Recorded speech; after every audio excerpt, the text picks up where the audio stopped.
Back in Detroit, Henry Ford wondered how he could bring the price of the Model T down to where everybody could buy it. He figured that the more cars he made and sold, the cheaper he could sell each one. And he went to work on this idea. In those days, each car was built from the frame up on stationary wooden horses.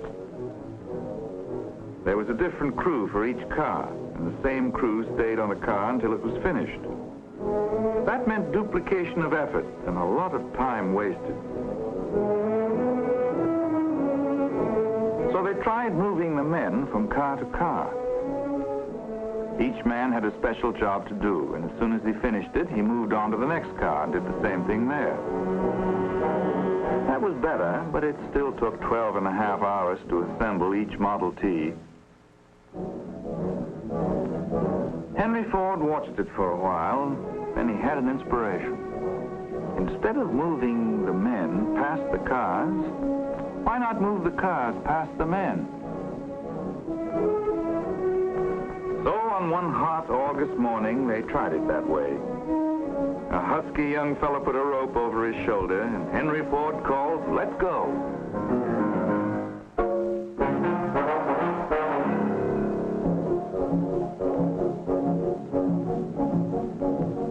And at that very moment, as the workmen began to fasten the parts onto the slowly moving car, the assembly line was born, a technique that was to revolutionize mass production all over the world.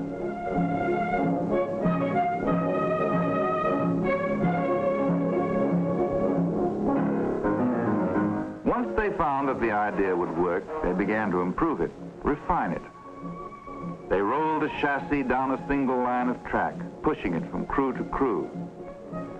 And the more expert they became at this new method, the faster the cars came off the assembly line, and the price of the Model T began to drop.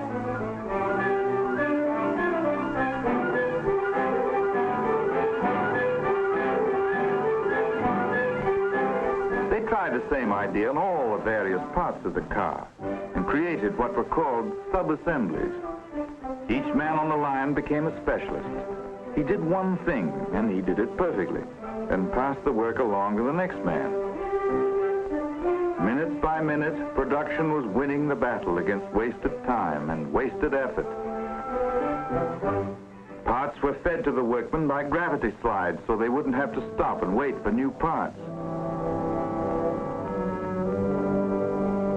Then they put the parts on moving conveyor belts. This was a great step forward because now they could regulate the flow of work and keep it moving at a constant rate of speed.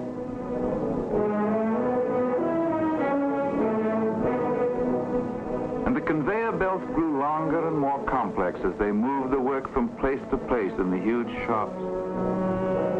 They became fantastic masterpieces of planning and engineering.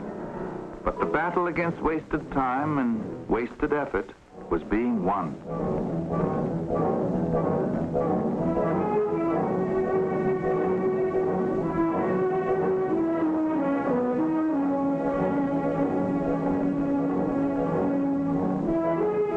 The cars began coming off the assembly line at the rate of 1 every 40 seconds. And what Henry Ford had foreseen happened.